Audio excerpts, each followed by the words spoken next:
여러분 안녕하십니까?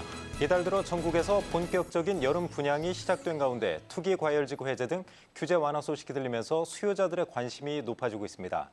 하반기에는 과연 침체된 부동산 시장에 변화가 나타날 수 있을까요? 오늘 생생토론에서는 하반기 부동산 시장 점검과 새 정부의 부동산 정책에 대해 이야기해보겠습니다. 그러면 토론에 함께하실 분들 먼저 소개하겠습니다. 대전 과기대 금융부동산행정과에서 박유석 교수 나오셨습니다. 안녕하십니까. 부동산 R114의 윤지혜 수석연구원 시간 내주셨고요. 안녕하십니까.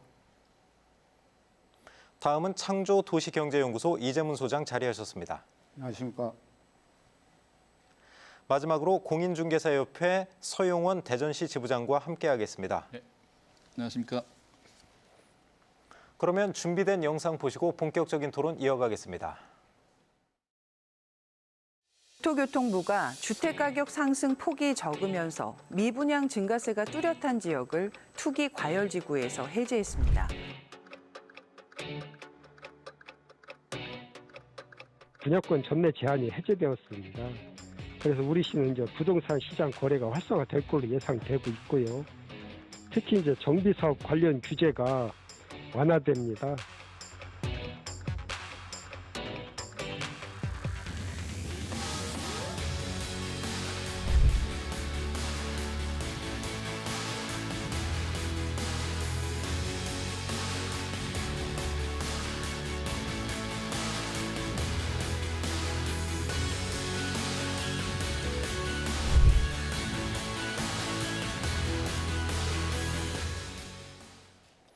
자, 상반기 부동산 시장 먼저 점검을 해보겠습니다. 상반기에는 금리 인상, 또 경기 침체, 물가 급등 이렇게 이제 부동산 시장에 안 좋은 면도 있었지만 또 새 정부 출범에 따른 규제 완화 기대감 이런 게 있었지만 결국은 관망세가 좀 지속이 된 것 같습니다. 그 충청권을 중심으로 좀 부동산 시장 돌아보고 싶은데요. 박유석 교수님 좀 어떻습니까? 사실 상반기에는 좀 관망세가 이어졌던 거죠? 네, 그렇습니다. 충청권 같은 경우 이제 작년부터 이제 거래량이 좀 줄고 이제 가격이 하락하는 모습을 이제 세종을 중심으로 좀 보였는데요. 세종 같은 경우는 작년 2분기부터 하락세가 유지됐고요. 그리고 기타 지역은 작년 말이나 올해 초부터 이제 가격에 대한 부분에서는 하락이 좀 나타났는데요. 3월 선거 이후에 이제 규제 완화에 대한 기대감이 좀 있었습니다. 그래서 매수 심리가 좀 살아나지 않을까 싶었는데 큰 틀에서는 좀 변화가 좀 없었고요. 최근에 6.21 대책에서 이제 규제 완화가 좀 가시화됐거든요. 그래서 아직 어떤 매수 심리가 좀 살아날 거라고 기대는 하고 있는데요. 특별하게 나타나고 있지는 않고 있습니다. 그 이유가 정책만 갖고 이제 부동산 시장이 움직이는 건 아니고 이제 대내적인 사정도 좀 있고요. 또 특히나 이제 미국발 금리에 대한 리스크가 좀 있습니다. 그러다 보니까 어떤 매수 심리가 단시일 내에 이렇게 회복되기는 좀 어려울 거로 좀 보고 있는데, 근데 현 정부의 어떤 부동산 정책의 방향을 좀 보면 어떤 시장 기능의 회복이라는 점을 강조하고 있거든요. 그러다 보니까 중장기적으로는 좀 시장 체질 개선을 통해서 시장 가격이 조금 안정화되지 않을까 기대하고 있습니다. 네, 알겠습니다. 서용원 지부장님 이제 현업에 직접 종사하고 계신데 좀 실제 보시기에 좀 어땠습니까? 상반기 거래는 거의 없었다고 볼 수 있죠? 윤석열 정부가 5월 12일 날 출범해서 오늘일 날짜는 한 56일째 정도 되기 때문에 섣불리 어떤 현 정부의 정책을 평가하기는 참 어려움이 좀 있는데, 시장에서 그만큼 어떤 현 정부가 규제 완화 쪽에 어떤 무게를 줬기 때문에 거기에 대한 기대감이 너무 컸죠. 그리고 이번에 이제 투기 과열지역이 해제가, 대전 같은 경우도 해제가 됐지만, 반면에 이제 아까 교수님 말씀하신 대로 이제 고금리에다가 지금 미국에서도 금리를 또 이번에 또 올리지 않았습니까? 그러가 물가 상승에 또 스태그플레이션이랄지 이런 영향 때문에 투기 과열 지역이 해제가 된 거에 대해서 큰 영향이 없는 것 같습니다. 그래서 거래량이 전혀 없다라는 거죠. 20년도, 19년도 이때에 비하면 지금 한 20% 정도밖에 거래가 안 나오고, 네. 심지어는 예를 들자면 776세대에 있는 탐방내 아파트의 단지가 올 해에 딱 3건이 거래가 될 정도로 그 정도 거래량이 없고, 올 후반기에 들어와서는 거래량이 전혀 지금 없는 상태이기 때문에 아마 이런 영향은, 시장의 영향은 아마 올 후반기로 가게도 계속 될 것으로 지금 예측을 하고 있습니다.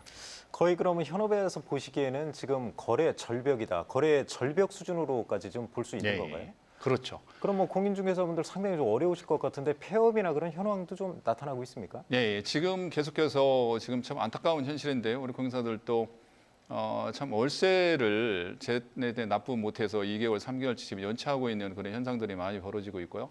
실제로 지금 폐업률도 계속 높아지고 있습니다. 대신에 네. 이제 또 신규로 아직도 부동산 열기가 좀 뜨겁다라는 어떤 희망을 가지고 지금 부동산 시장에 지금 뛰어드는데 그분들 기존에 있는 지금 우리 공인사들도 힘든데 신규로 들어오신 분들은 더 아마 어려움이 좀 많을 것으로 생각하기 때문에 참 그런 부분이 너무 안타깝습니다. 네, 알겠습니다. 뭐 결론적으로 상반기는 상당히 좀 어려웠던 것 같은데 하반기 전망도 사실 좀 좋지 않은 것 같습니다. 이제 대내외적인 변수도 많고 또 이제 뭐 금리 인상 또 세계의 경기 침체가 이제 본격적으로 가속화된다고 하고 있는데 결국 이렇게 되면 사람들이 이제 돈을 좀 적게 쓰고 결국 이제 하반기도 더 하락하는 거 아니냐 이런 전망이 좀 나오고 있는데 윤재 연구원님 좀 어떻게 보세요? 예, 일단 뭐 상반기를 좀 돌아보시고 판단을 할 필요가 있는데요.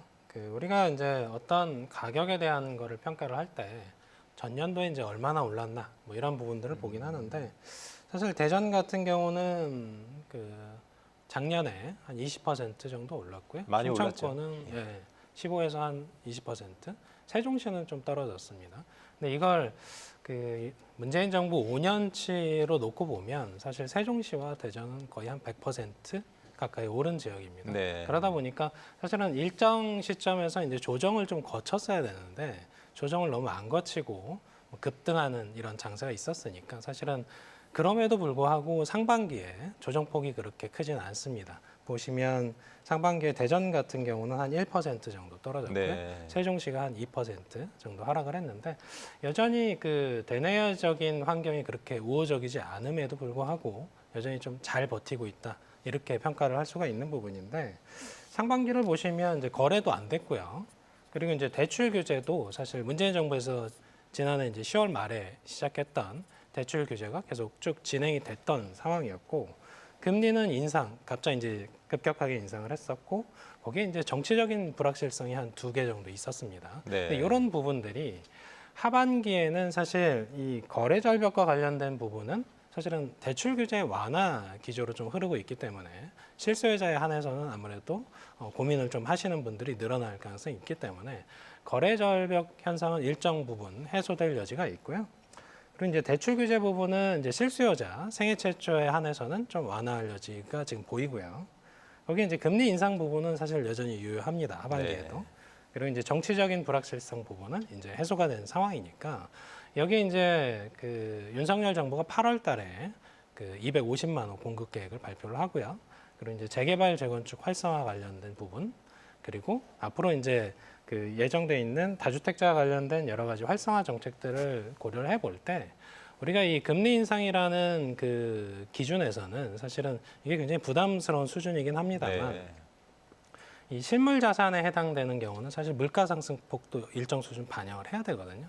그래서 자재값이 오르는 부분 고려했을 때 제가 볼 때는 이 정도에서 가격이 정체되면 상당한 손실입니다. 네. 부동산을 보유하고 있는 것만으로. 그러다 보니까 아무래도 하반기에도 사실은 이 물가 상승폭 수준에서는 사실은 상승 관점에서 좀 봐야 되지 않나 저는 생각을 하고 있습니다. 아, 예. 네, 그러시군요.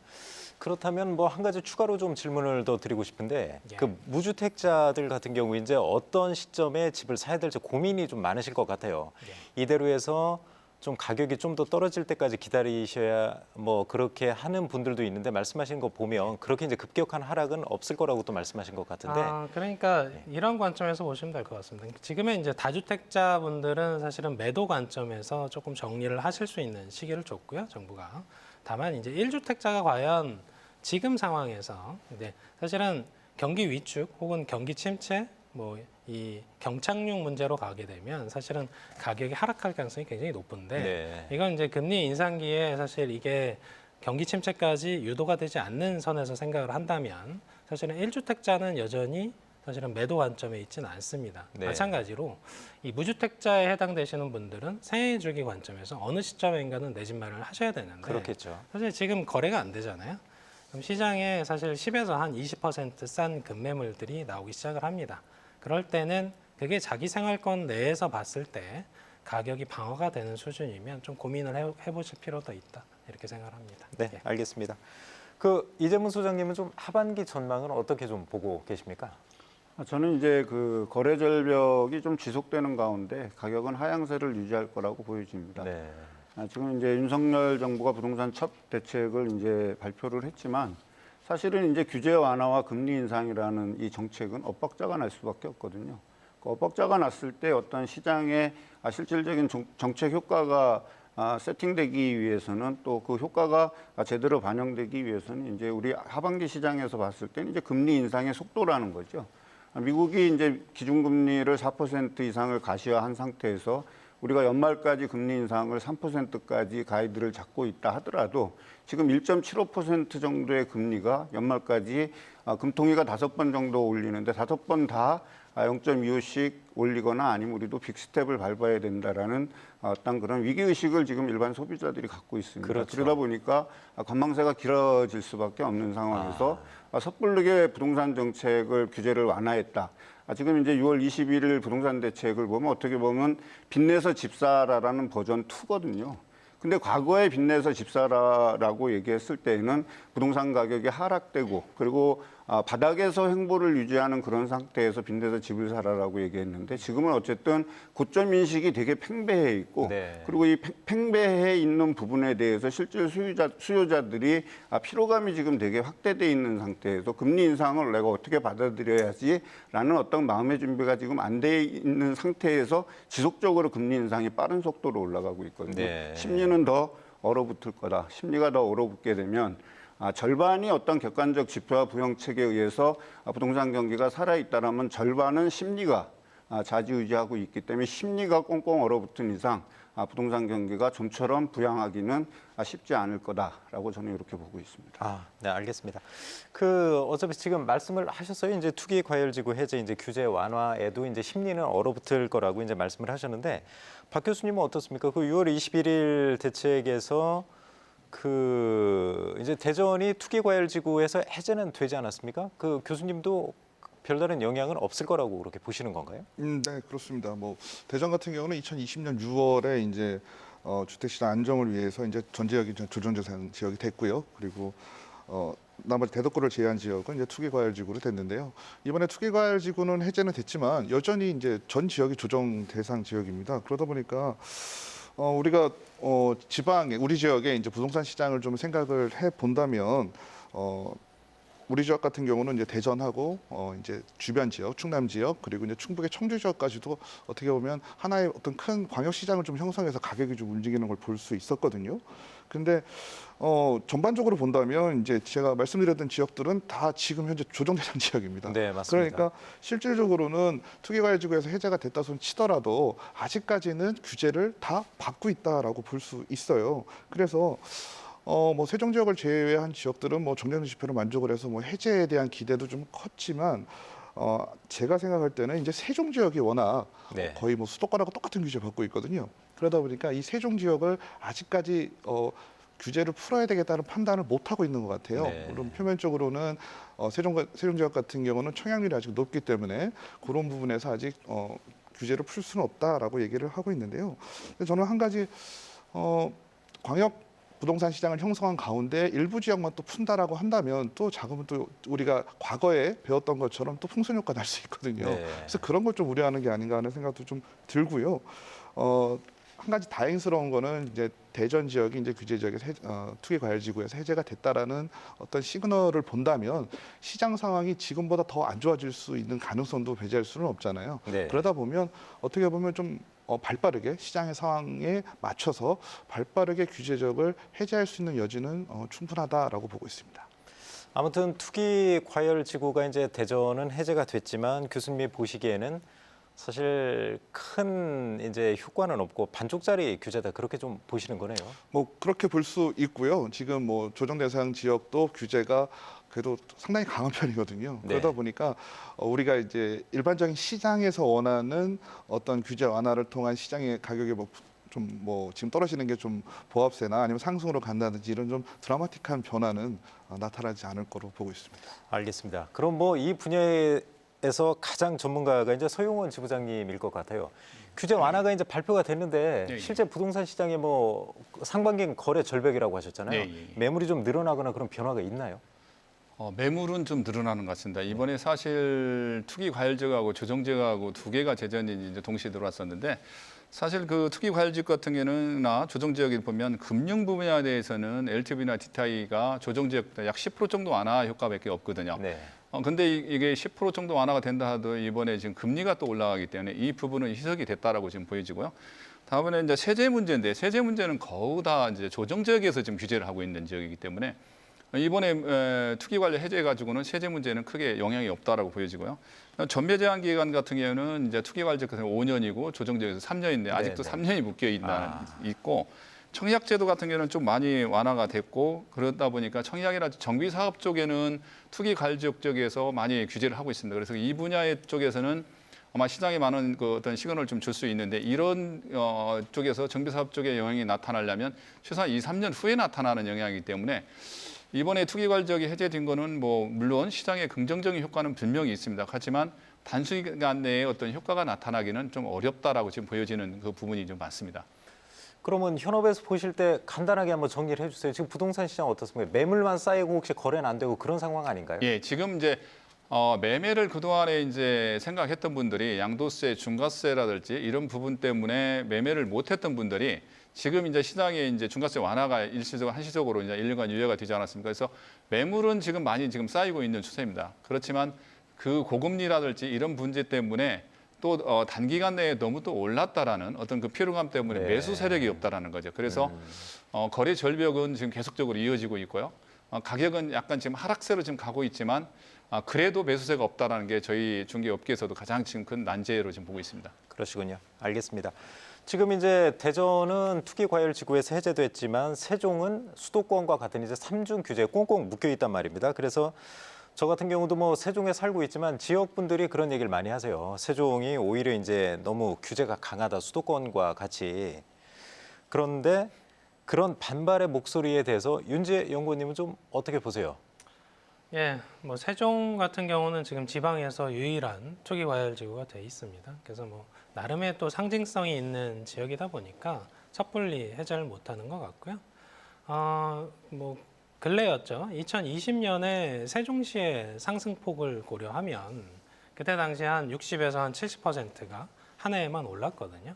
그러면 사실 역사상 한 지역이 1년 만에 그렇게 폭등한 적이 거의 없었습니다. 기록적인 거죠. 예, 그래서 그런 그러니까 정량적인 부분들을 고려하고 그리고 이제 이 시점에서 해제를 하려고 보니 사실 세종시와 관련된 여러 가지 이슈가 있습니다. 예를 들어서 뭐 정부 이전에 따른 이제 소득이 늘어나는 부분들도 있고 기반 시설이 어느 정도 이제 갖춰진 부분들 그리고 아직도 이제 5, 6 생활권과 관련된 개발 호재가 남아 있다 보니까 맞습니다. 여전히 그 시장을 자극할 수 있는 부분들이 있어요. 그리고 지금 최근 1, 2년 사이에 그 조정폭을 고려하더라도 그때 이제 단기 상승폭을 고려하면 사실 이게 이제 정성적인 부분이 작동을 하는 건데 네. 그간의 이제 오름폭을 고려했을 때는 여전히 해제에 따른 부분들은 좀 우려스럽다 이런 인식이 있는 것 같고요. 다만 이 부분들이 지금 한 2년째 조정을 받고 있으니까 지금 하반기에도 계속 조정 국면이 나오게 되면 아무래도 투기 과열지구 정도에서는 좀 빠질 여지가 있다 이렇게 평가는 하고 있습니다. 3중 규제지만 아무리 이제 세종이 이렇게 조정 기간이 길어진다고 해도 3중 규제를 다 풀 가능성은 그래도 없다고 보시는 거죠? 예, 조정 대상 지역 정도에는 계속 남겨둘 가능성이 있습니다. 나름의 이제 행정 수도기 때문에 네. 단순히 이제 지방이어서 해제한다라는 관점에서 보기는 좀 어렵습니다. 네, 예. 알겠습니다. 저 이재문 소장님은 좀 어떻게 보세요? 이제 세종 같은 경우는 여기는 이제 지방인데 수도권과 똑같은 3중 규제를 하는 거는 너무 불합리하다. 이런 좀 불만이 나오는데 어떻게 좀 보십니까? 인근 지역에 계시는 분들은 억울함을 호소할 거라고 생각을 합니다. 네, 네. 왜냐하면 그렇지만 이제 부동산 시장을 우리가 평가할 때 있어서 세종은 상당히 특별한 지위에 있기 때문에 어떤 일부에서는 조금 불합리하지만 약간 이제 이 불편함을 좀 받지 않나라고 이렇게 생각을 하는데요. 이제 행정도시가 들어오면서 인구 한 8만 정도밖에 되지 않았던 세종시가 한 10년 이 사이에 한 25만 정도에서 30만을 바라보는 도시로 급속도로 팽창을 했습니다. 급속도로 팽창을 하고 인프라가 갖춰져 있고 이렇게 하다 보니까 주거라든지 모든 시설은 부족할 수밖에 없었고 그랬기 때문에 이것이 가격으로 이제 급상승을 하면서 이제 항상 부동산 가격을 바라보는 가이드라인이 된 거죠. 그렇죠. 또 지금 현 정부의 이제 고민은 뭐냐하면 우리는 과거에 문정부가 부동산 정책에 실패했기 때문에 그 실패한 거를 가지고 부동산 대선이라는 어떠한 이런 거를 치를 정도로 이제 어떤 홍역을 치르면서 민심이 이반되는 거를 아주 지켜봤습니다. 그리고 또 그것으로 인해서 집권을 할 수밖에 없었죠. 결국에 이제 지금 정부는 부동산 가격이 흔들리고 또 부동산 가격이 또다시 폭등세라든지 이런 것들이 유지된다 그랬을 때에는 상당히 심리적 부담감을 느끼고 이것이 바로 현실 정책을 입안하는 데 있어서 상당히 제한 요소가 될 겁니다. 네. 그러니까 이번에 이제 투기 지역에서라든지 이런 게 지역을 해소한 거를 놓고 본다라면 상당히 보수적으로 움직였다라는 네. 거죠. 결국에 앞으로 이 규제 완화는 지속될 거라고 보여지지만 규제를 완화를 한다 하더라도 지방 중소도시를 중심으로 해서 이렇게 올라오는 구조로 가는 거지 세종시와 수도권을 중심으로 해서 대대적인 규제 개혁을 한다든지 규제 완화를 한다라는 거는 심리적 부담이 있기 때문에 이제 어려울 거다라고 좀 보여지고요. 이번에 이제 세종시의 어떤 그 투기 과열지구를 풀지 않는 하나의 이유가 가격은 하락하고 있지만 청약 경쟁률이 여전히 상당히 높기 높죠. 때문에 네. 시장의 불안을 확대시킬 수 있기 때문에 규제를 유지하겠다라는 어떤 이런 걸로 애둘러 표현한 거를 봤을 때에는 제가 봤을 땐 좀 궁색한 핑계가 아니었나라는 네. 생각이 들거든요. 그러니까 이런 부분들은 이제 당분간 지속이 될 거다라고 보여지면 세종시에서 이제 확실하게 가격 하락의 추세가 장기화되고 그다음에 청약 경쟁률이 떨어진다라면 트리플 이 규제로 있는 지역 중에서 이제 하나씩 아마 서서히 규제 완화를 이런 방식을 채택하지 않을까 생각을 합니다. 그러니까 이제 소장님 보시기에는 세종은 사실은 이제 위치는 지방이지만 정부 차원에서 보기에는 수도권과 이제 동일선상에서 놓고 볼 가능성이 크다 이 말씀이시죠. 그 서용원 지부장님은 어떻게 좀 보세요? 좀 그런 저는, 불만에 대해서 많이 들으셨을 당연히 것 이제 같아요. 중개업계 쪽에서는 이제 세종 지역도 대전도 똑같이 어떤 그 투기 과열과 조정 지역이 빨리 해제되기를 좀 바라죠. 그래서 정상적으로 좀 거래가 좀 될 수 있게끔 좀 했으면 좋겠다라는 좀 바람을 가지는데 물론 이게 부동산이라는 게 지금 우리가 부동산 얘기만 나오면 이 토론도 경직이 되지 않습니까? 왜냐하면 상대성이 있기 때문에 그렇거든요. 매도자가 있으면 매수자가 있기 때문에 항상 상대성이 있어서 참 맞습니다. 말씀드리기가 상당히 참 어렵고 항상 참 이게 어려운 문제입니다. 사실 부동산 그렇지만 가장 저희들이 바라는 거는 시장 논리에 좀 맡겨서 자유롭게 좀 거래가 좀 될 수 있는 게 가장 맞다는 거죠. 아무리 규제를 또 하게 되면 그 규제에 또 규제가 또 만들어지거든요. 그러다 보면 이 거래가 또 경직돼가 되는 거고 또 어떤 모순이 또 발생되는 거고 그래서 세종 역시도 이제는 가격이 큰 폭으로 3억, 오히려 대전보다도 더 큰 폭으로 가격이 하락했거든요. 그런 다음에 이제는 대전, 세종도 조정 지역에 좀 풀어서 시장 논리에 좀 맡겨서 자유롭게 좀 거래가 될 수 있는 시장을 저희들은 좀 바라고 있습니다. 박 교수님은 좀 어떻게 보세요? 전망. 뭐 그쪽으로 한번 말씀해 주시면 어떨까요? 하반기에 규제가 과연 풀릴 수 있을까요? 세종에도? 뭐 하반기 규제가 풀린다 안 풀린다 정말 어려운 얘기인데요. 시장의 상황에 따라 좀 달라질 건데요. 시장의 상황이 지금 이제 겪고 있는 어려움들 그게 어느 정도 강도로 오르냐에 따라 좀 달라질 것 같고요. 또 세종에 대한 말씀을 첨언을 좀 하면 세종의 부동산 시장은 좀 발빠르게 대처가 잘 됩니다. 그러니까 작은 호재에도 가격 변동이 좀 빨리빨리 나타나거든요. 그러니까 그런 부분들이 이제 규제를 또 잠깐 풀면 또 급격하게 또 가격의 상승이 하지 않을까 하는 우려가 좀 국토부에서도 많이 우려를 좀 걱정을 좀 한 것 같고요. 그래서 앞으로 세종 지역도 마찬가지로 이제 시장 상황이 좋지 않아지면 뭐 규제가 풀릴 수 있는 가능성은 뭐 배제할 수 없다고 봅니다. 네. 알겠습니다. 지난달 21일 이제 윤석열 정부가 첫 부동산 대책을 발표를 했고요. 이제 이달 말쯤 돼가지고 이제 다주택자 대상으로 한 부동산 규제책 이제 발표한다는 얘기도 있고요. 전반적인 기조는 아무튼 시장 상황에 맡기겠다, 이제 자율에 맡기겠다 해서 보면 전체적인 기조는 좀 이제 규제 완화 쪽으로 가는 것 같습니다. 한번 이제 새 정부의 부동산 정책 특징하고 이제 방향을 좀 정리를 해보고 싶은데요. 윤재희 연구원님 좀 어떻습니까? 예, 뭐 특징을 하나를 꼽자면 규제 완화 혹은 규제 정상화 이 관점에서 보시면 될 것 같고요. 크게 한 4가지 부분 정도에서 손을 대고 있어요. 일단 세제 부분인데 세제 부분에서 이 다주택자 관련된 양도세 중과 완화에서 보셨듯이 사실은 주택을 많이 가지고 있다고 해서 개수에 따라서 이 규제하는 부분들을 사실은 금액 쪽, 가액 쪽으로 좀 전환을 하려고 합니다. 그 방향은 지금 정해진 것 같더라고요. 예, 정해져 있고요. 그건 사실 공약과도 일맥상통하는 부분이니까. 그러다 보니까 다주택자와 관련된 보유세 부분, 그리고 양도세와 관련된 부분, 종합부동산세와 관련된 부분, 그리고 앞으로 이제 3단계 정도, 1단계, 2단계, 3단계 정도의 조치가 있는데 3단계에서는 취득세 중과 조치도 손을 댈 예정이 있습니다. 네. 그래서 세금 쪽에서는 이 거래를 사실은 정상화하기 위한 규제 완화 관점에서 진행이 되고 있고요.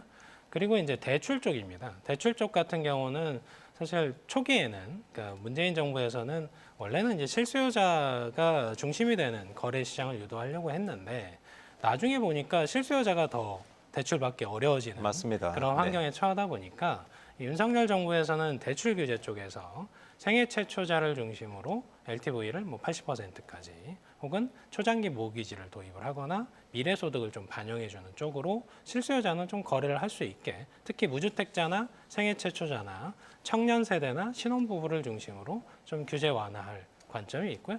거기에 이제 250만 호 공급 계획이 또 별도로 있습니다. 거기에는 이제 재개발 재건축 활성화 정책이 하나가 있고 그리고 일기 신도시 특별법이라는 것들이 있고 그리고 나머지 이제 네 번째 파트가 임대차와 관련된 부분인데 그 임대차 3법을 바로 개정을 할 수 없다 보니까 최근에 이제 6.21 대책을 발표하면서 사실은 이 대책은 임대차 시장 안정화 방안입니다. 그러다 네. 보니까 상생 임대인 제도라는 것들을 하나 도입을 했고요. 그리고 분양가 상한제 적용을 받는 아파트들의 실거주 의무를 원래는 초기에 바로 입주해야 됐는데 이걸 이제 매도 시점 그 전까지만 2년에서 5년 정도의 거주 기간을 충족하라. 이렇게 좀 규제 완화 기조로 흐르고 있는 부분들이 보이고요. 다만 전 정부에서 워낙 규제를 촘촘하게 해놨기 맞습니다. 때문에 네. 이 부분들을 일거에 해제하는 데는 좀 한계가 있습니다. 국회 부분들이 야당이 더 차지를 하고 있기 때문에 그러다 보니까 점차적으로 일단 할 수 있는 것부터 1단계 조치로서 시행을 하고 있다 이렇게 볼 수 있습니다. 앞으로 단계적으로는 아무튼 규제 완화 쪽으로 갈 거라고는 이렇게 보고 계시는 규제 거죠? 완화 플러스 정상화입니다. 그래서 이 현 정부에서 표현하는 방식은 정상화이기 때문에 어떻게 보면 그동안의 규제가 비정상적이다라고 이미 평가를 한 겁니다. 그래서 그 부분들을 정상화하는데 그걸 단순히 이제 규제 완화로만 보지 말아달라 이런 표현이라고 보시면 될 것 같습니다. 네. 박 교수님도 어떻게 뭐 비슷한 의견을 갖고 계신가요? 네, 뭐 저도 비슷한 의견이고요. 이번 6.21 대책이 주는 의미는 이제 현 정부의 부동산 정책의 방향성을 좀 확인할 수 있었을 것 같아요. 그래서 앞으로 어떻게 하겠다라는 의지 확인하는 게 중요했고요. 또 하나는 내가 어떻게 하겠다라는 것도 중요하지만 내가 어떠한 거를 인식하고 어떻게 하겠다가 또 중요하잖아요. 그러다 보니까 정부에서 지금 뭐 시장이 불안하고 시장이 하향 안정세를 나타내고 있고 그리고 임대차에 있어서는 뭐 이중 가격이 형성되는 아주 어떤 비정상적인 시장이 좀 형성되고 있다라는 점은 정확하게 인식을 좀 하고 있는 것 같고요. 임대차 시장, 매매 시장 양쪽 다 이제 어떤 정책을 통해 규제 완화를 통해서 정상화를 하겠다라고 하고 있는데요. 저는 한 가지 조금 주목을 했던 거는 과거에는 뭐 서민 실수요자 이런 부분들을 강조하다 보니까 시장의 구성원이 다양하게 있습니다. 근데 그 중에 임대인이나 아니면 뭐 매도인에 대한 부분들은 좀 규제 일변도였던 게 좀 사실이거든요. 근데 이번에는 일정한 조건을 준다면 일정한 조건 하에서 일정한 혜택을 주면서 시장의 구성원 모두가 좀 만족할 수 있는 어떤 규제 완화를 통한 시장의 정상화를 좀 추구하고 있는 것 같고요. 이번에 어떻게 보면 좀 약하다고 평가가 되기도 하거든요. 네. 근데 어떻게 보면 첫 이제 발을 내디딘 거고 첫 단추를 잘 깨었으니까 이제 후속 조치를 통해서 앞으로 시장의 정상화가 기대되고 있습니다. 그 이재문 소장님 같은 경우는 좀 어떻습니까? 이제 규제 완화가 이제 그 있는 사람들한테 너무 세금만 깎아준다 이런 비판도 사실 좀 존재는 하고 있는데 소장님 같은 경우는 뭐 방향 또 이런 정책에 대해서 좀 어떻게 평가하고 계신가요? 일단 뭐 부자 감세라는 논란은 이제 앞으로 계속 나올 거라고 보여지고요. 규제 완화는 계속 될 겁니다. 근데 이제 이번 6.21 부동산 정책의 어떤 가장 키워드는 우리가 뭐라 그러냐면 입법사항은 다 하반기로 밀어놨다는 거죠. 네. 그냥 국회의 동의를 받아야 되기 때문에 국회의 동의 과정에서의 협치가 이루어지지 않는다라고 그러면 상당히 많은 시간 낭비와 사회적 비용이 소요될 거라고 보여지면 현재 우선적으로 손을 씻게 될 수 있는 규칙이라든지 령이라든지 이제 이런 부분에 대한 부분에 치중했기 때문에 일부 규제가 상당폭 완화될 거라고 생각했던 분들한테는 상당히 좀 실망스러운 대책이 됐고 네. 그다음에 이제 이 규제를 어떻게 완화하겠다라는 거를 이제 기자들이 질문을 했을 때 이제 국토부 장관은 뭐라고 답변했냐면 이것이 정상화의 일환이다. 근데 정상화의 의미가 뭐냐라고 얘기했을 땐 주택 가격의 하향 안정세다. 라고 이제 이렇게 말씀을 하셨는데 거기에 이제 부자 감세라든지 다주택자들 임대차 시장을 안정시키기 위해서 다주택자들을 부양하고 그 다주택자들에게 새로운 세제 혜택을 주겠다라는 내용의 어떤 근간이 좀 유지되고 있는 부분은 앞으로 상당히 이제 부자 감세와 충돌될 수 있는 여지가 있다라는 거 하나 하고요. 또 두 번째는 뭐냐면 집권 초기부터 이제 양도세에 대한 중과세 배제를 해주고서 이렇게 했지만 또 이번 대책에는 뭐냐면 보유세에 대해서도 상당히 인하를 하겠다라고 얘기한 네, 거죠. 맞습니다. 그럼 그렇다면 이것이 시장의 매물 증가로 나올 수 있을까에 대해서 지극히 회의적이라는 거죠. 뭐냐면 주택을 많이 갖고 있는 사람이 시장에서 주택을 보유한다라고 했을 때 보유세 부담이 있거나 아니면 거래세에 대한 부담이 있거나 둘 중에 하나를 선택을 할 수 있게끔 이렇게 가져야만이 시장이 좀 더 원활하게 돌아간다라고 보여지는데 보유세도 완화하고 양도세도 완화하게 된다라면 시장이 쉽게 얘기해서 다주택자 입장에서는 뭐 그러면 지금 뭐 그렇게 크게 세 부담이 되겠다. 없는데 굳이 내가 내놓을 필요가 없어라는 얘기를 다른 말로 하게 되면 가격 저지선이 형성될 수 있다라는 거죠. 그럼 가격 저지선이 형성됐을 때 시장 하향성을 어떻게 추구하겠다라는 것에 대한 이제 의문이 네. 이제 앞으로 나오는 이제 부동산 정책에서 이제 반영이 될 거라고 보여지는데 아마 지금 그 6.21 대책의 타임 시그널을 보게 되면 거의 매달 발표하는 걸로 돼 있어요. 네, 맞습니다. 그렇다면 이제 과거의 부동산 정책을 남발했다라는 이 비난이 이번 정부도 똑같이 받아들여질 수 있고 그것이 실질적으로 시장에서 효과를 발휘하지 못하게 된다라면 이제 어떻게 보면 딜레마에 빠지게 될 수 있다라는 거죠. 좀 그런 부분들에 대해서 좀 더 디테일하게 좀 고민이 당겨졌으면 좋겠다라는 거 하고 그다음에 이제 입법 사항들을 계속 시간을 끌면 끌수록 우리 경제 상황이 경제 침체라든지 이런 부분에 대한 우려감이 지금 높아지고 있잖아요. 네, 네. 그래서 이것이 그 의회에서의 입법 과정에서의 피로감이 높아진다 그랬을 때는 오히려 부동산 시장에 악영향을 미칠 수 있기 때문에 그런 부분들도 좀 정치력을 좀 발휘했으면 좋겠다라는 그런 생각입니다. 알겠습니다. 그 서용원 지부장님 입장에서는 이제 거래가 좀 활성화되고 규제 완화 쪽을 아무튼 좀 반기실 것 같은데 일단 현업에 계신 분들 입장에서는 현 정부의 그 정책 기조는 좀 긍정적으로 보고 계시는 거죠. 그렇죠. 이재문 소장님 지금 말씀하신 부분에 많이 참 공감을 하고 있는 부분입니다. 왜냐하면 지난 정부에 대해서 정부의 어떤 규제와 증세를 통한 어떤 부동산 가격 안정화 정책은 이미 대통령 선거와 지난 6.1 지방자치 선거를 통해서 국민들한테 어떤 따끔한 심판을 받았다고 저는 생각을 합니다. 그리고 윤석열 정부에서 규제 완화 쪽으로 가는 정책은 참 옳다라고 생각하는 게 왜냐하면 현장에서 실질적으로 보니까 임대인들한테 어떤 증세를 하고 규제를 하게 되면 당분간은 그 부분이 임대인한테 어떤 고통을 하지만 그 고통이 결국에 세월이 좀 지나면 2년, 4년이 지나면 누구에게 전가가 되냐면 임차인에게 고스란히 전가가 되더라는 얘기죠. 또 매도인들에게 전가되는 양도세랄지 취득세랄지 이런 부분은 결과적으로는 나중에 매수자에게 그대로 전가가 되더라는 얘기죠. 그래서 오히려 규제로 하는 거는 한계가 있다라고 저희들은 보고 있거든. 그래서 자유로운 어떤 시장 경제 논리에 맞춰서 가는 게 맞고 그다음에 가장 안타까운 부분은 정치가 바뀌면 부동산 정책이 완전 근간이 흔들린다는 얘기거든요. 그래서 국토교통부의 목소리가 저는 좀 나왔으면 좋겠다는 거죠. 전문 기관으로서 어떤 주무 부처로서의 목소리가 나오고 정권이 바뀌더라도 정책이 좀 일관성 있게 가져야 되는데 대통령이 바뀌었다고 그래가지고 부동산 정책의 근간이 흔들리는 이게 계속 반복이 된다는 얘기죠. 그렇게 된다고 봤을 때는 이번에도 국토부의 목소리가 안 나오고 국민들의 어떤 여론을 듣지 않는다면 이 정권에서도 또 성급한 부동산 정책을 내놓으면 또 실패할 수도 있다고 저는 생각을 합니다. 그래서 국토교통부에서 어떤 중심을 좀 잡고 정권이 바뀌더라도 소신 있는 정책으로 좀 밀고 나갔으면 하는 바람을 갖고 있습니다. 알겠습니다. 조금 전에 이제 그런 세제 부담이 결국은 이제 임차인에게 전가되는데 이제 그런 우려를 말씀하셨는데 그런 이제 부작용을 좀 줄이기 위해서 정부에서 이제 상생 임대인 제도를 도입하지 않았습니까? 윤재 연구원님 조금 전에 이제 상생 임대인 제도 잠깐 언급을 하셨었는데 잠깐만 제도로 한번 설명을 좀 잠깐 해주시죠.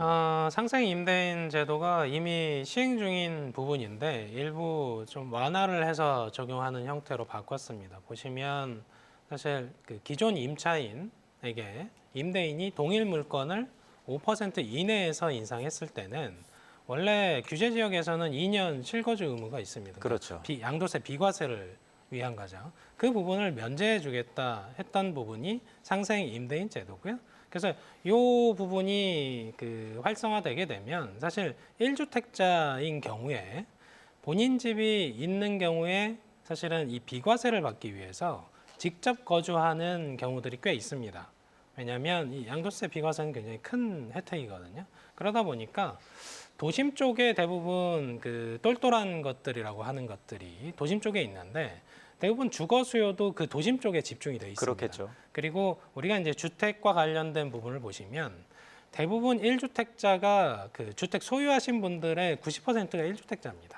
그러다 보니까 이 분들이 굳이 직접 거주할 필요가 없는 케이스에서는 사실은 이 상생 임대인 제도가 굉장히 우호적으로 작동할 여지가 있다는 거죠. 그러다 보면 시장에 사실은 이 물건들이 순환 구조가 되는 거고요. 그러다 보면 사실은 임대차 시장도 상대적으로 안정시킬 수 있는 사실은 방안 중에 하나다 이렇게 평가를 할 수가 있습니다. 예. 상당히 좀 긍정적으로 이번 그 상생 임대인 제도 이제 개선이 된 거잖아요. 상당히 예. 좀 긍정적으로 좀 보고 계시는 거죠. 사실은 모든 키는 저는 다주택자보다는 1주택자가 쥐고 있다라고 판단을 합니다. 그래서 시장이 만약에 이제 침체되고 하락기에 정말 돌입할 때도 결국은 문제는 1주택자도 팔려고 내놓을 때부터가 문제인 겁니다. 그런 거 생각을 했을 때는 그 임대차 시장도 사실은 핵심 키는 1주택자가 쥐고 있다 이렇게 평가를 할 수가 있는 겁니다. 네. 예.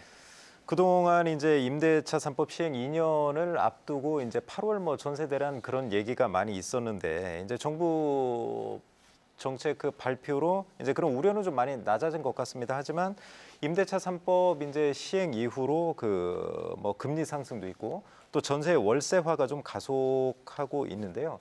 이대문 소장님은 이런 현상을 좀 어떻게 보세요? 예전에는 사실 전세가 대부분이었었는데 월세가 좀 급증하고 있단 말이에요.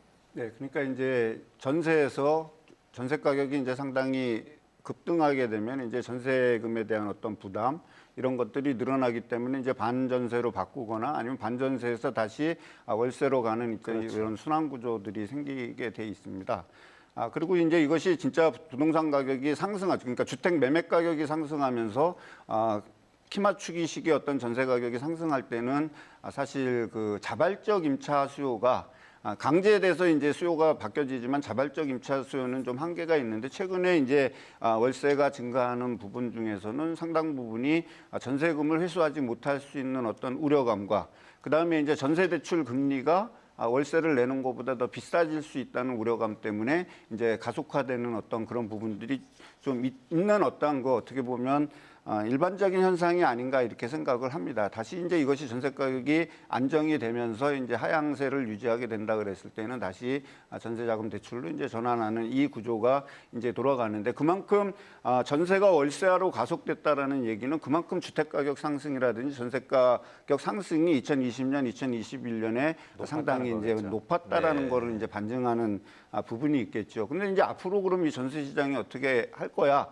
라고 이제 얘기하면서 이제 많은 언론에서는 연초부터 임대차 3법을 개정해야 된다. 무엇 때문에? 이제 8월부터 갱신 청구권을 행사한 임차인들의 신규 계약이 증가할 거기 때문에 이것으로 인해서 4년치 전세 가격을 여기에 다 받쳐서 이제 전세 가격이 폭등할 거야라고 했는데 현재 지금 7월 초순이 거의 지나가는 상황에서도 시장은 오히려 전세 가격이 맞습니다. 미미하지만 떨어지고 있는 어떤 현상을 보여주고 있거든요. 이 얘기는 뭐냐면 전세 가격의 폭등은 뭐 일부 지역에서는 있을 수 있겠으나 전체적인 평균 수준을 놓고 봤을 때는 전세 대란이라는 건 또 없을 거라고 보여지고 또 시장의 생리상 임차인이 재계약을 할 때는 통상 6개월 전서부터 계약 만기 2개월 전에 계약갱신을 청구하거나 신규 계약을 체결해야 되잖아요. 그러면 지금이 6월이니까 이 부분이 상당히 4월, 3월, 2월에 선반영이 됐어야 되는데 그 선반영된 어떤 부분들이 없고 이제 예를 들어서 이제 서울 같은 경우는 지금 6만 4천 호 정도의 구축의 매물이 지금 누적돼 있거든요. 이런 상황에서는 전세 가격은 미미하지만 그래도 이제 조금 유지를 할 것이고 당분간 이 월세의 가속화 정도는 조금 더 수치적으로 이제 증가할 수 있겠다라고 저는 보고 있습니다. 그러면 이달 말이면 이제 임대차법 시행 2년이 되는데 소장님이 보시기에는 어느 정도 이제 그 임차인들의 주거 안정도 보장하고 또 우려했던 전세가 폭등도 지금 안 나타나고 있다면 어느 정도 제도는 효과를 보셨다고 좀 보시는 네, 건가요? 저는 제도가 보고 있다라고 생각하고 현 정부는 긍정적인 측면과 부정적인 측면들을 분석해서 부정적인 거는 적극적으로 개선을 해야 되겠죠. 또 긍정적인 거는 이제 살려야 된다라는 게 이제 워딩이 조금씩 바뀌고 있는 거죠. 임대차법 폐지할 거야. 전세 대란 때문에 이 법은 없을 거야. 근데 이제 임대차법은 적극적으로 수정을 할 거야. 그다음에 이제 앞으로 가게 되면 이제 또 뭐 상생 임대인 제도도 들어오고 또 다른 제도도 들어오고 이렇게 해서 임차인들이 조금 더 주거 안정을 이룰 수 있는 방향으로 갈 거야라는 워딩으로 저는 바뀔 거라고 생각을 하거든요. 네. 우리가 잘 아시겠지만 법을 만들었는데 그 법을 폐지하기에는 너무나 그 법에 종속되어 있는 많은 이해 당사자들이 있는데 맞습니다. 그게 사회적인 합의가 없이 그냥 힘이 있다 그래서 그거를 바꿀 수 있는 거는 저는 되게 부정하고 있습니다. 그 박유석 교수님 좀 어떻게 보세요? 이제 정부에서는 임대차 3법도 손본다고 여러 번을 얘기했었는데 이제 전면적인 폐지는 어려울 것 같기는 한데 어떤 방향으로 좀 가야 된다고 보시나요? 임대차 3법 같은 경우는 지금 거기서 가장 우려했던 부분이 이제 지금 벌어져야 될 상황이었습니다. 이제 2+2 되면서 문제가 많아지지 않겠냐 했는데 어떻게 보면 부작용이 이미 났다라고 봐야 될 것 같거든요. 왜냐하면 우리가 재계약을 통해서 4년 동안 있으신 분들도 있지만 주거의 이동이 계속되면서 옮겨서 임차인이 바뀔 경우에는 가격 상승에 대한 제한이 없었거든요. 그러다 보니까 이미 어느 정도 전세 가격도 올랐고 그에 따라서 매매 가격도 같이 올라서 이미 부작용이 많이 나타난 상황이기 때문에 어떻게 보면 이번에 6.21 대책에서도 이제 상생 임대인 제도라는 또 다른 제도를 또 끌어와야 되거든요. 지금의 3법을 보완하기 위한. 그래서 지금 현재 상황 우리가 우려했던 상황은 벌어지지 않았지만 기본적으로 전세 계약이라고 하는 게 사인 간의 어떤 채권 계약이 바탕이 되거든요. 그러다 보니까 이게 개인의 자유를 너무 조금 억압하는 느낌도 좀 있고 뭐 임차인을 보호한다는 미명은 좋지만 그랬던 부분이 있어서 앞으로 이런 임대차 3법에 대해서는 저는 뭐 거의 뭐 폐지나 아니면 대표적인 수준이 좀 필요하다고 보거든요. 근데 우리가 또 다른 부분도 좀 생각을 해야 되니까 뭐 행정의 안정성이라든지 어떤 법제화가 된 부분에서 크게 또 하긴 또 어려운 것도 사실이고. 근데 그러다 보면 계속 악순환이 나타나는 거죠. 법을 조금 더 좀 바람직하게 바꾸려고 하니까 또 다른 제도를 자꾸 들어오다 보니까 네. 복잡해지고 현실에서 얼마나 또 이거를 이용하실 수 있는 분들이 있을까 하는 생각도 좀 들고요. 좀 더 숙고가 많이 필요한 부분인 것 같습니다. 윤재 연구원님께도 좀 여쭤보고 싶은데 어떻습니까? 어떤 방향으로 좀 가야 된다고 보시나요? 그러니까 임대차 3법은 부작용이 굉장히 많은 부분이 있습니다. 일단 뭐 당장은 전세 대란은 없습니다. 근데 그건 이제 시세를 봤을 때 그런 거고요. 혹은 2년, 3년 전에 계약하신 분들은 대란이 맞습니다.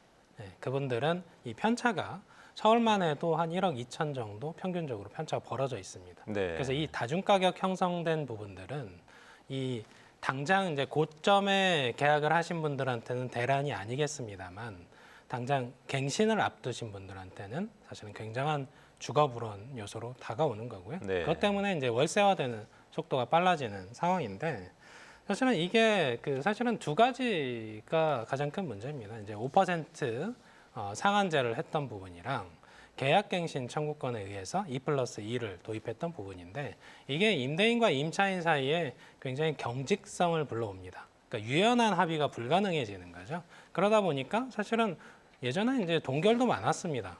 사실은 2년 뒤에 뭐 올리면 되지 이런 논조가 있었기 때문에 당장 올리지 않아도 된다라는 논조가 있었다면 지금은 어떻게 보면 임대인과 임차인 사이를 경쟁 관계로 만들어놨기 그렇군요. 때문에 그러다 보니까 5%는 난 올려야 돼라는 거 혹은 임차인은 난 계약갱신 청구권을 반드시 써야 돼라는 이런 경쟁 관계가 된다 보니까 사실은 유연한 접근이 좀 어렵고요. 그래서 요거는 이제 개편 방향은 전면적인 폐지는 좀 우려스럽고요. 어떻게 보냐면 사실은 요 2+2나 5% 상한제와 관련된 부분들은 사실은 좀 더 유연하게 개인과 개인 사이에 임대인과 임차인 사이에 자율성을 좀 더 부여하는 형태로 좀 변경을 해야 된다 이렇게 보고 있습니다. 예. 그 소용원 지부장님은 이제 임대차 3법 그거 시행 계기로 제가 알기로도 현장에서 분쟁이 많았거든요. 실제로 많이 보셨을 것 같은데 네. 사실 현업에 계시는 분들도 이 부작용을 심각하게 인식하실 것 같은데 앞으로 어떤 쪽으로 좀 변화돼야 된다고 보시나요? 이제 임대차 3법이 보면 아까 이제 우리 교수님들도 다 말씀하셨지만 이 정부에서 왜 사인 간의 거래 계약까지도 일방적으로 이렇게 다 규제하려고 했는지 모르겠습니다. 그리고 5% 상한제에다가 계약갱신권에다가 또 신고 의무제까지 부여해서 그러면 임대인들에게는 너무나 과다한 부담을 주었다는 거죠.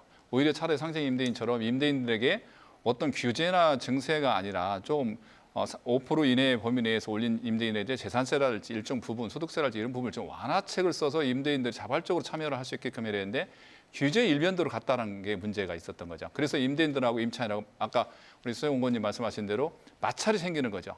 근데 계약갱신권 행사를 하려고 보면 실거주 의무를 하겠다고 하면 직계 좀비속이 거주하겠다고 하면 계약을 해지할 수가 있습니다. 그래서 임대인들이 거의 그 조항을 가지고 계약 해지에 나서고 임차인들은 거기에 대해서 이제 불만을 가지고 있는 거고 의심의 눈초리로 보는 거죠. 진짜 아닌데 나를 내보내기 계약 해지하기 위해서 실제로 거주한다라고 생각하고 하지 않나라고 해서 나중에 이제 이사 가고 난 뒤에 등기부등을 열람을 하고 그거를 또 전문적으로 또 상담해주는 또 변호사가 또 지금 나타나고 있고 이런 걸로 봤을 때 전월세 상한제 같은 경우에도 또한 5%밖에 한정돼 있다 보니까 계약기간 만기되면 한 번에 다 올리는 거죠. 또 그런 부작용이 있더라는 얘기죠. 그래서 이런 것들은 너무나 규제 일변도로 간 거는 또 임대인들에게 너무 짐만 지워진 거는 이런 제도는 처음부터 탄생하지 말았어야 된다. 저는 그렇게 보고 있습니다. 그래서 시장에서도 이것 때문에 아까 말씀드린 대로 임대인과 임차인 간의 분쟁이 끊기지 않고 있습니다. 지금.